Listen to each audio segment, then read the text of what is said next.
Good evening, I'm Brian Reagan, and this is Tyler Kelly. and we welcome you to Twilight Talk. and tonight we are in the book of Jude, verses 12 and 13, if you don't mind reading those, Tyler.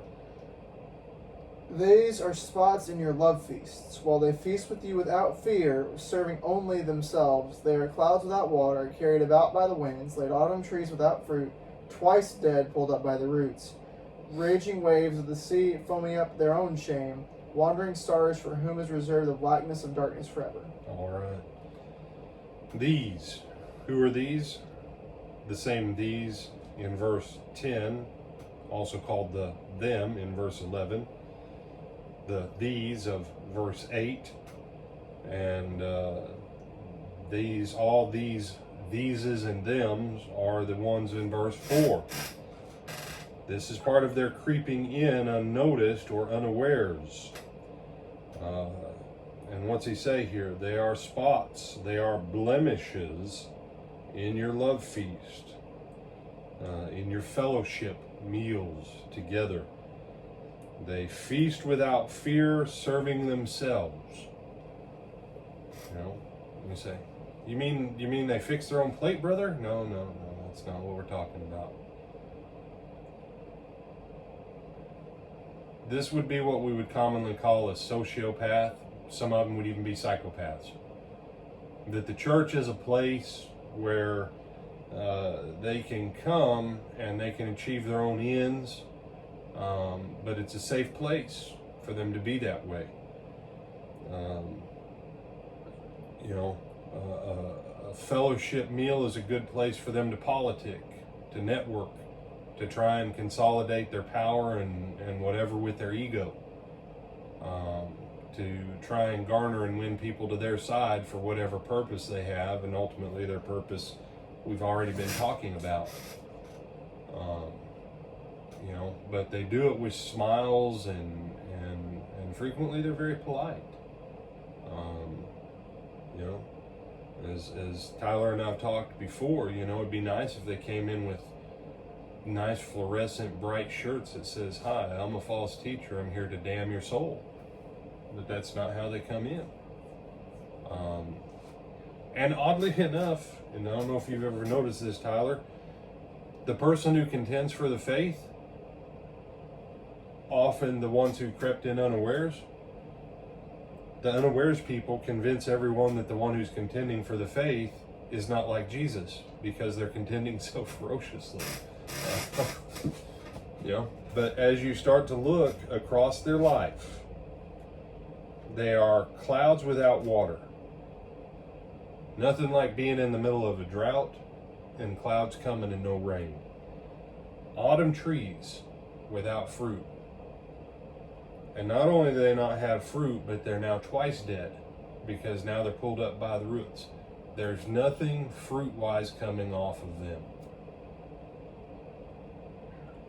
I'm still a big fan of look at salvations. Have they had a hand in bringing people to the Lord? Do they have fruit? Are they active in sowing the word? Are they active in supporting the gospel? All of the gospel. Not just the parts we like, but the parts we don't like. We have to be very careful of that. Raging waves of the sea foaming up to their own shame. Wandering stars, shooting stars. Once their light goes out, the only thing they have to look forward to is the darkness of hell for eternity. That's it. That's all that they've got. Raging waves of the sea foaming. Ultimately, it's the issue of the foam there. The foam has no substance. It's there for a little bit and then it goes away. There's nothing of eternal value. Their works in this world will not go into the next.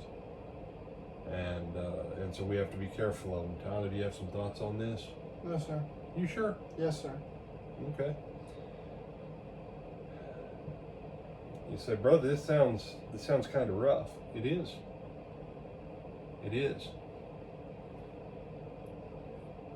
And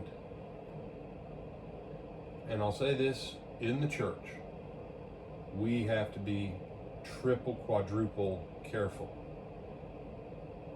that the program of the world that has told us what being a good Christian is versus what Jesus said versus what the apostles said versus what Jesus did and what the apostles did.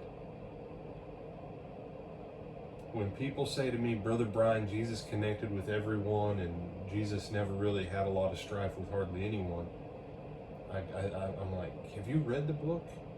Jesus said massively inflammatory things that he knew would move people to want to kill him multiple times. The Apostle Paul said inflammatory things that moved people to want to kill him multiple times.